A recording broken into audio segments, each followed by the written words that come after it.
Hello. Kat naimbag nga oras kadagiti amin nga viewers. Dayting nga video nga ikat para kadagiti beginners nga agad-adal iti Korean language nga ikat this time ag-adal tayo iti days of the week da. Okay? Dagiti makin amuon dito kat mabalin nyo nga skip. Okay? So yung nag-aaral pa lang na baguhan nga ikat agsurat kayo lang, i-copy yun lang tapos isurat yun. Nuhaan nyo pa lang nga amo.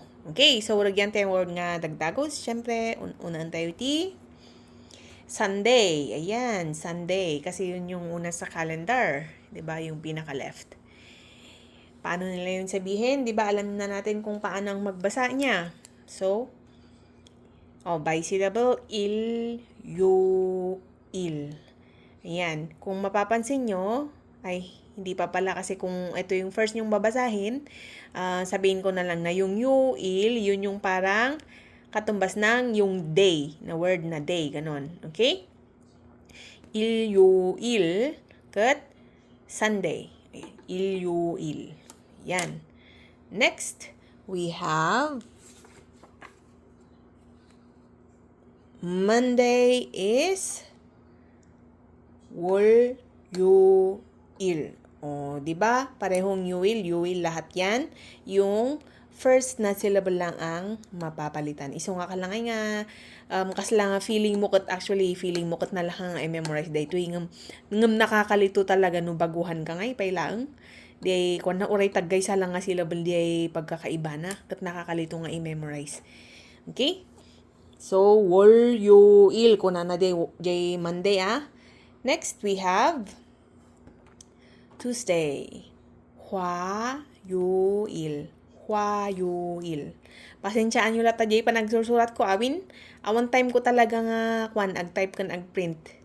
Mabalin mat nga i-print ngam di balin. Di balin ta makawawat kayo mat, di ba? O magigets yu mat nya. Ano sa nyo na? Next, we have il. That is Wednesday. il. Ayan. Okay? And then we have Thursday, of course. il. Okay? Next, we have yung favorite day ng karamihan. Gum siya. Gumyoil. Okay? Next, we have the last one. Toyoil. Ayan. Kung shortcut lang ang titingnan natin, mabalin nga kasi minsan adang yung mga usarti lagi shortcut jawan ti yuil na. Il kasi kung nadala ang kasi no i-memorize yung irugi yung nga kasi no min-memorize talaga ti ikas tayo nga kas lang nga jay sinaulo lang mo kasi jay tapno han kayo nga marigligatan baka pati de yuil na nga ikat ibagabagay jay panunot yung nga ikat maululaw kayo kitin tapos to. Okay? So, no asmarikan day anya ti klase yung MWF kasi nga ikat mabaling nga no kakaroon lagi university students kasi lang ti usaran handa nga ibagbaga dagijay yuil kas lang MWF kumakinya tayo nga ikat walsugum ko na dayjay walsugum day schedule ti subjects. Okay? Anyways, yun na. Nuhan nyo nga naisurat, i-post yun tapos kopyaan nyo dagi kwan. Kun adam kidi adu ti resources na ito nga kwan. Nga mabalin nyo nga pag-reviewan. Kaso lang syempre, yun yung tinatamad magbuklat or maghanap ng mga tapos gustong nanonood lang para sa inyo to. Ayan. Tapos we have a sample here, sentence or question. Ayan. Kunwari, sige, basaan tayo. 오늘은 무슨 요일이에요?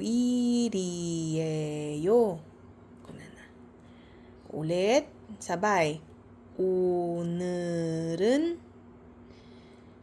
okay? Since hindi pa natin na ano yung yung isang rule ng pronunciation, by the way, is kapag ganito na agkatabi ngay di ay day last nga kwa dito ibaba, di batchim nga makunkuna, di last nga consonant, tapos vowel di ay sumaruno ijay, kat kaslangay nga agtuloy di ay basa na.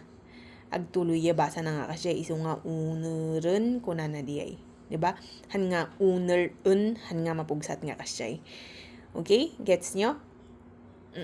Tandaan para mas madali na lang yung pag-discuss ko later sa sa rules ng pronunciation.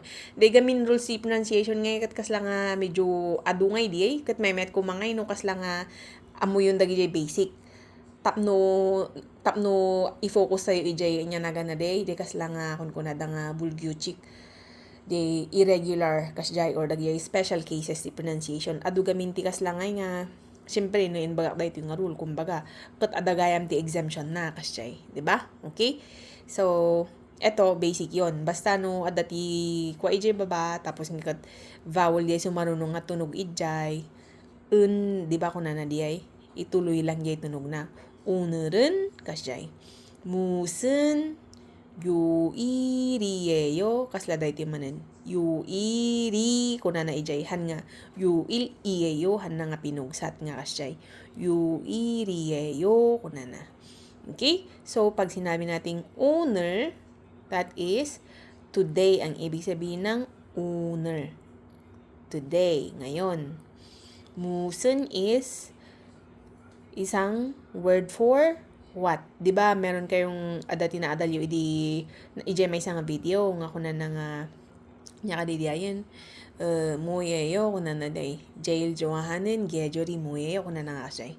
뭐예요, yung mo doon is what din yon, yung musun dito is what din yon. Actually may ilang words kasi to say what in Korean. So pag-aralan natin yon kapag nakasangput tayo dyan interrogative anya naganadagi dyan pronouns, okay? Like what, who, when, where, ganon. Siguro yun yung isunod ko na lang niya after ng days. Mix lang dagito anya random nga nga vocabs jay usaran tayo. Okay? Next is yung yuil, kagaya ng nabanggit ko kanina, ibig niyang sabihin is yung day.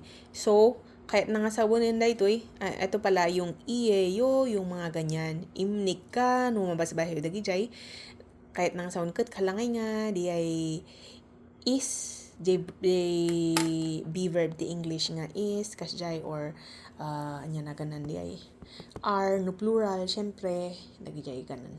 Okay? Yan yung katumbas ng be verb. Ayan. So, 오늘은 무슨 요일이에요? Anya kanu nga aldaw itata kasi no ti kahit mga maamuan kat no Monday, Tuesday kasjay o no Sunday di kasjay. So kung nagsumbat ka met kat ibagam nga 오늘은 tataket kunana blank iyeyo. So today tatanga armin ding video ngay kat Wednesday. Iso nga ang sasabihin ko ay 오늘은. Sige nga, sinong makakapagsabi ng Wednesday? Una andak, before ko nga ibaga. Oh, very good, no? Adati na ibaga nga, 수요일. Ayan.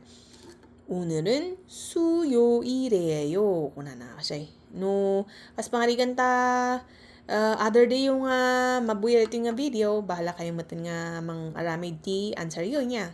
오늘은 blank iyeyo. Ayan.